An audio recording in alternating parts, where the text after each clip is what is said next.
नमस्कार दोस्तों, मैं बैनीवाल एक बार फिर आपके सामने बात करेंगे। आज फिर मेरी भाषा पे तो कुछ मित्रों को ऐतराज़ हो सकता है, लेकिन जब एक शक्तिशाली देश का कथित शक्तिशाली राष्ट्रपति गली के गुंडों जैसी भाषा का इस्तेमाल करना शुरू कर दे, गली के गुंडों जैसे व्यवहार करना शुरू कर दे, तो उसके लिए सम्मानजनक शब्द निकलना मुश्किल है।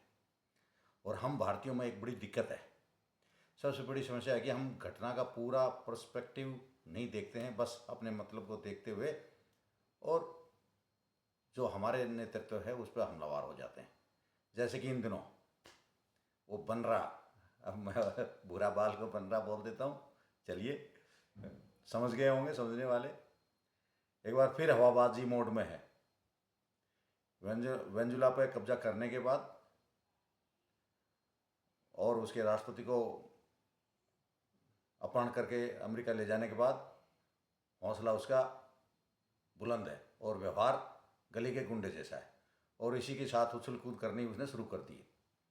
जैसे कि हम सभी जानते हैं कि बनरा की एक समस्या है, एक मोर्चे पर नहीं, वो एक साथ में कई मोर्चे खोलते हैं और उसी में उसका जो है आने वाले समय में भुगतान अमेरिका को और विशेषकर मिस्टर ट्रंप को करना पड़ेगा।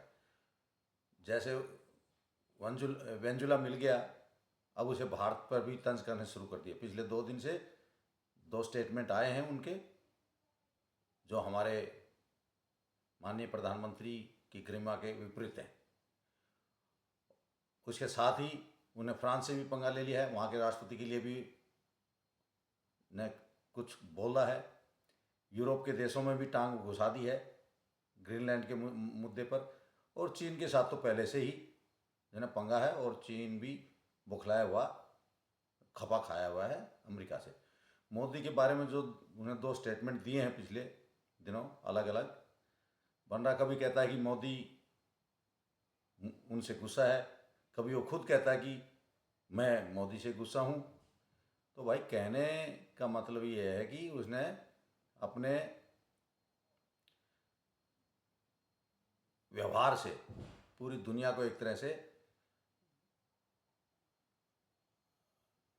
रुष्ट कर दिया है, और अब दुनिया के देशों को सोचना चाहिए कि इसके खिलाफ एक मुहिम एकजुट होकर व्यापार पे ही आपको हथौड़ा मारें।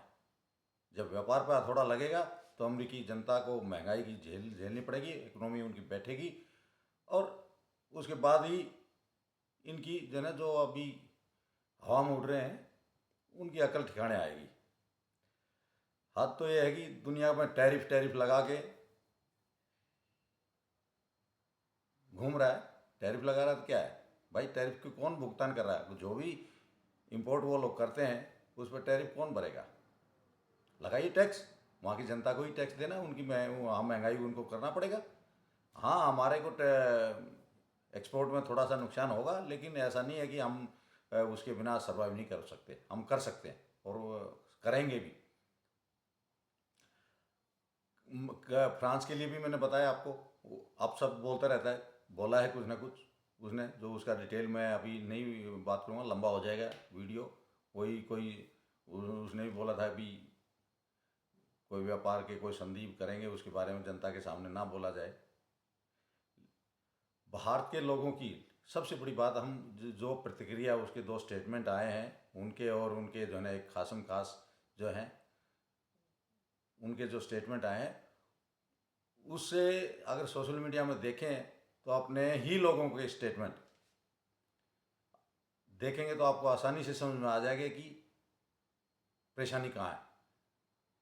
याद करिए, एक बार हमारे NSA अजीत डोभाल जी ने कहा था कि चीन, पाकिस्तान या आतंकवाद, ये सब दूसरे नंबर के हमारे दुश्मन है। पहला दुश्मन तो हम खुद अपने हैं, क्योंकि हमको यही नहीं पता कि क्या करना है क्या नहीं करना है। खैर, कल अमेरिका ने और रूस के साथ भी पंगा ले लिया, जो वेनेजुला से तेल लेके आ रहा था टैंकर, उसको कब्जा कर लिया। उधर से रूस ने भी अपनी नेवी को उधर भेज दिया है। अब आगे क्या होगा राम जाने। उधर ग्रीनलैंड के मुद्दे पे भी यूरोपियन देश इकट्ठे हो रहे हैं, और आगे क्या मुकदमा होगा वो पता नहीं।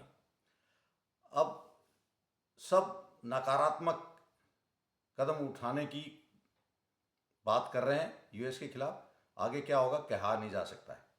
उधर ताइवान का भी मुकदमा चीन से सींग भिड़ाए हुए है। चीन उधर खपा है क्योंकि अभी उन्हें बहुत काफ़ी पैसे के $1 मिलियन के जो है ना वेपन भेजे हैं। एक्चुअली एक ही पंगा है जो समझ में आता है कि पहले उन्हें यूक्रेन में उलझा के रूस को कमज़ोर कर दिया। अब वो किसी भी तरीके से ताइवान में चीन को उलझा के लंबे युद्ध के लिए तैयारी करने की कोशिश कर रहा है ताकि चीन भी वहाँ उलझ के कमज़ोर हो जाए और उसके बाद इसके खिलाफ बोलने वाला कोई आदमी ना रहे। रूस ऑलरेडी लंबा युद्ध चल गया, उसका कितना इकोनॉमी और मैन पावर वेपन इक्विपमेंट का नुकसान हुआ वो सबको पता है। और यही काम वो चीन के साथ करने की चालबाजी चल रहा है ताइवान में। चीन को अभी इसको ध्यान में रख के ही कदम उठाना चाहिए। सबसे बात हम बाहर देशों की करने के बजाय हम इधर हमारे भारत में जो है ना कुछ बोल दिया उधर के मिस्टर ट्रंप ने, और भारत में एक समूह है जिसे लगता है कि उसकी सभी बातें सच हैं, सत्यवचन लगती हैं। उसी के हिसाब से जो है उनके हिसाब से एक दिन ट्रंप जो है मोदी जी को भी ऐसे ही उठा ले जाएंगे। इतनी गलतफहमी पाल के रखे हैं कुछ लोग यहाँ, वो समझ गए हैं। जो नाम मैं नहीं लूँगा नहीं तो थोड़ी दिक्कत वाली बातें हो जाएगी। जिस हिसाब से वो लोग अपने जो है ना तैयारी और जिस तरह के व्यवहार हमारे अपने लोग कर रहे हैं उसे ये लगता है कि वो हो जल्दी ही जो है ना उनका जो है ना राजकुमार प्रधानमंत्री बन जाए, रोज़ सूट सिलवाते वो धरा रह जाता है। ठीक है ना, वो होगा नहीं, ये उनको देखना चाहिए। उनका कहना है कि फालतू के जो स्टेटमेंट अमेरिका या ट्रंप दे रहे हैं उन पे मोदी जी को प्रेस कॉन्फ्रेंस करके अपना बयान देना चाहिए। मैं इसके बिल्कुल खिलाफ हूँ। मेरे हिसाब से आप हमको जो है ना अभी ऐसा कुछ करने की ज़रूरत नहीं है, और भारत को चाहिए कि आर्थिक रूप से मजबूत हो, सैन्य रूप से मजबूत हो। मैं बार बार कहता हूँ कोई किसी का साथी नहीं है आज की दुनिया में। आपका आर्थिक रूप से और मिलिट्रीली आप मजबूत हैं तो ही आप आज की दुनिया में सरवाइव कर पाएंगे। और इसी पे ध्यान चुपचाप अपना अपना हित देखना है। भारत को फालतू की बयानबाजी हवाबाजी से बचना चाहिए क्योंकि इस समय दुनिया बिल्कुल एक जैसे ट्रांजैक्शन फेज में है, और एक तरफ अमेरिका जो है ना यूनिपोलर वर्ल्ड को कायम रखना चाहता है या उसकी तरफ जाना चाहता है, जबकि कुछ देश और हैं जो ये चाहते हैं कि मल्टीपोलर वर्ल्ड रहे और बनाए रखना चाहिए। उसी में सबके लिए ठीक है। ऐसा विचार दो तरह के हैं। और तो अभी देखना ये है कि ऐसे में भारत के लिए सबसे स्ट्रेटेजिक चुप्पी रखकर लगातार मजबूत होने के लिए ही एक रास्ता है जो सही है, और हमको उसी पे फोकस रखना चाहिए। भारत को जो सिर्फ अपना बेनिफिट देखे, बाकी हवाबाजी को इग्नोर करे। जय महाकाल, जय हिंद।